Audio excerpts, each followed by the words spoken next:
Hello दोस्तों, welcome to run बसेरा YouTube channel. कैसे हैं दोस्तों? उम्मीद है कि आप लोग बहुत अच्छे होंगे। तो आज की वीडियो में हम बात करेंगे जो भाई भी हमारे नए वीजा पर सऊदी अरब का सफर या गल्फ के कंट्री में कहीं भी सफर करना चाहते हैं, उनके लिए बहुत ही स्पेशल वीडियो होने वाला है। अगर आपका पासपोर्ट ईसीआर है तो भी, या आपका पासपोर्ट जैसा भी है, आप किस तरीके से आएंगे। बहुत से लोगों का सवाल है, क्या मेरा पासपोर्ट जो है ईसीआर है तो क्या मेरा इमिग्रेशन नहीं होगा, इमिग्रेशन के लिए वीजा निकल रहा है कि नहीं निकल रहा है, या मेरा पासपोर्ट ईसीआर है तो क्या मैं हज करने के लिए, उमरा करने के लिए अगर जाना चाहता हूँ सऊदी अरब में तो क्या मैं जा सकता हूँ, इस पर इसका क्या सिस्टम है। और उसके बाद में अगर मैं वीजा लूँ, वर्क वीजा लूँ कहीं से, तो कौन सा सबसे बेस्ट ऑफिस होगा और कहाँ पर होगा और किस तरीके से लूँ ताकि हमको हर चीज का सुविधा मिले और कोई दिक्कत भी ना हो। काफी सारी बातें होंगी इस वीडियो में। उम्मीद है कि आप लोगों को अच्छे तरीके से मैं समझाने की कोशिश करूंगा और आप लोगों के थ्रू भी आपको समझ में अच्छी तरीके से आ जाएगा। तो वीडियो बहुत ही स्पेशल होने वाला है।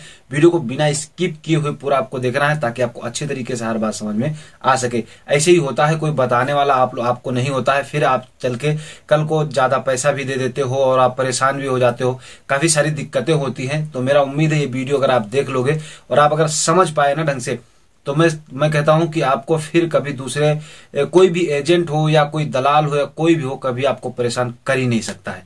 ठीक है, तो वीडियो को लाइक नहीं किया तो लाइक कर दीजिएगा और चैनल को अगर अभी तक आपने सब्सक्राइब नहीं तो सब्सक्राइब करके बेल वाले आइकन पर क्लिक करके ऑल पर सेट कर लीजिएगा, क्योंकि मेरे हर आने वाली वीडियो का नोटिफिकेशन आपके पास में सबसे पहले पहुंच सके। क्योंकि मैं चैनल पर सिर्फ और सिर्फ आप लोगों को यही सब बताता हूं, मैं कोई चैनल पर कोई न्यूज नहीं बताता।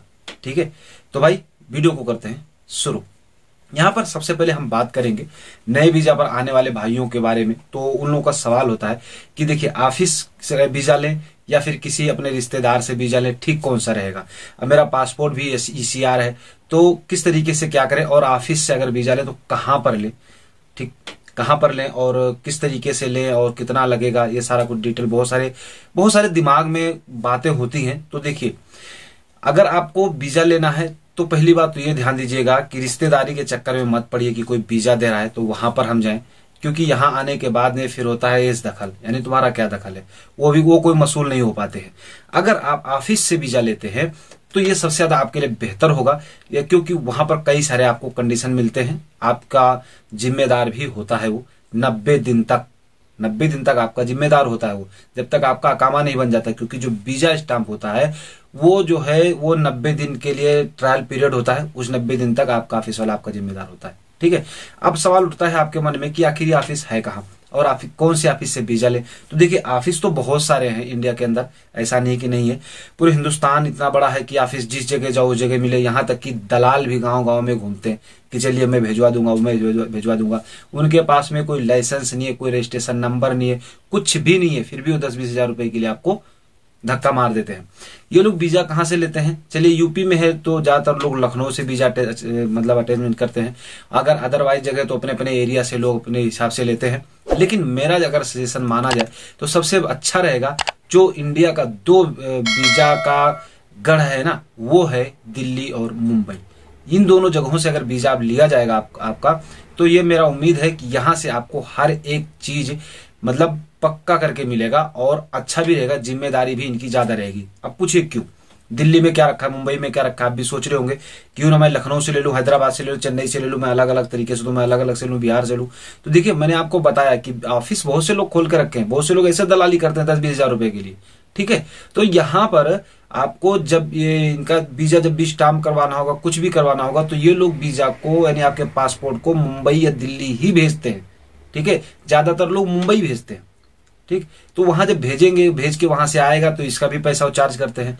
तो इससे अच्छा है कि एक बार आप नजदीक में हो अगर दिल्ली या मुंबई के, तो वहां से लो, या आप वहां काम कर रहे हो मौके पे तो आप वहां से वहीं पे पता कर लो। दिल्ली में काफी सारे जगह है, ओखला में है, राजेंद्र पैलेस में है, करोल बाग में है, बहुत सारे ऐसे जगह है। मुंबई में भी काफी सारी जगहों पर है। देखो, मुंबई में गया तो हूं नहीं, उस जगह के बारे में नहीं, लेकिन मुंबई में है ऑफिस का वीजा, मेन गढ़ मुंबई ही है।